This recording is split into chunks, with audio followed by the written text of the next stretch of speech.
Sirkuit Mandalika diusulkan pertama kali oleh Indonesia Tourism Development Corporation atau ITDC demi meningkatkan potensi wisata di kawasan Mandalika, Lombok, Nusa Tenggara Barat. Direktur Utama ITDC, Abdul Bar Muhammad Mansur memutuskan untuk membangun sirkuit level internasional.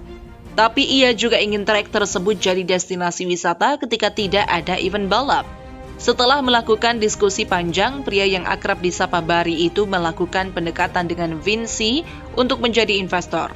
Setelah itu, ITDC melakukan pendekatan dengan Dorna Sports hingga akhirnya mendapatkan kontrak MotoGP dan World Superbike.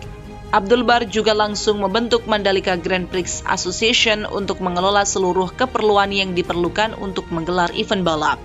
Namun ITDC lebih dulu fokus untuk membangun sirkuit. Pasalnya mereka menginginkan sirkuit berkonsep jalan raya yang belum pernah digunakan oleh MotoGP sebelumnya. Seperti diketahui, sirkuit jalan raya hanya digunakan pada ajang balap Formula One dengan area yang terbatas dan run-off yang tak lebar. Jelas ini sangat berbahaya untuk MotoGP di mana mereka membutuhkan zona penyelamatan yang luas. Oleh karena itu, diskusi panjang dilakukan oleh ITDC, Dorna Sports, FIM, dan juga Ikatan Motor Indonesia atau IMI sebagai induk balap motor Indonesia. Setelah pembahasan mengenai konsep keselamatan dan keamanan pembalap dengan sirkuit yang diinginkan ITDC, maka terciptalah kerangka awal sirkuit Mandalika.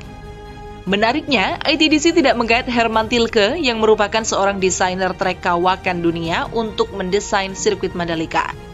ITDC mempercayakan tugas tersebut kepada Populous yang merupakan perusahaan arsitektur asal Amerika Serikat yang juga berbasis di Inggris dan Australia yang telah membangun beberapa venue olahraga besar seperti Stadion Wembley.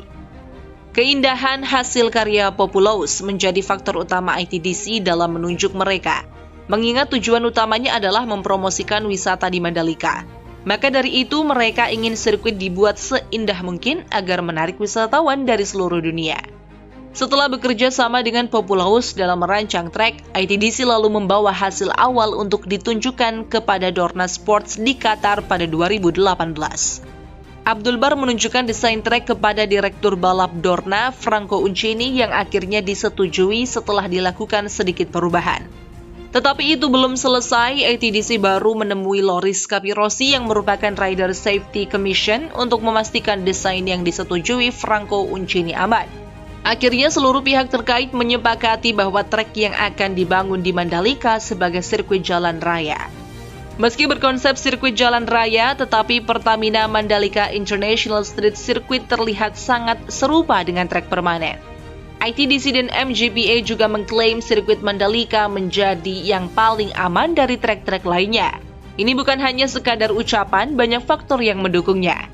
Sirkuit Mandalika dibangun ketika banyak pembalap yang mengeluhkan tentang faktor keselamatan, jadi mereka mendapatkan informasi baru tentang seberapa luas trek dan seberapa besar area run-off. Tetapi ini juga harus dipastikan kembali ketika World Superbike akan menjadi ajang balap pertama yang mengaspal di sirkuit Mandalika.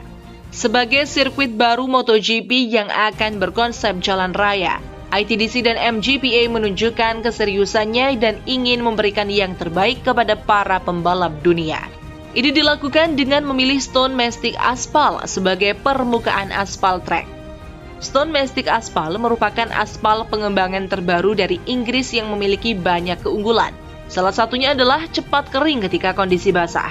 Aspal jenis Stone Mastic Aspal memiliki tekstur yang lebih kasar dan juga diklaim bisa menahan beban kecepatan kendaraan yang melaju hingga lebih dari 360 km per jam, berbeda dengan aspal biasa yang hanya mampu menahan kecepatan sekitar 120 km per jam. Selain itu, Direktur Keuangan, Strategi dan Manajemen Risiko ITDC Nuda Asyadi menegaskan sirkuit Mandalika jadi sirkuit yang pembangunannya paling cepat karena tak sampai 1 tahun. Ini juga diikuti oleh pembangunan fasilitas pendukung lainnya seperti bypass yang membuat perjalanan dari bandara ke sirkuit Mandalika dapat ditempuh hanya dalam waktu 15 menit dari awalnya lebih dari 1 jam.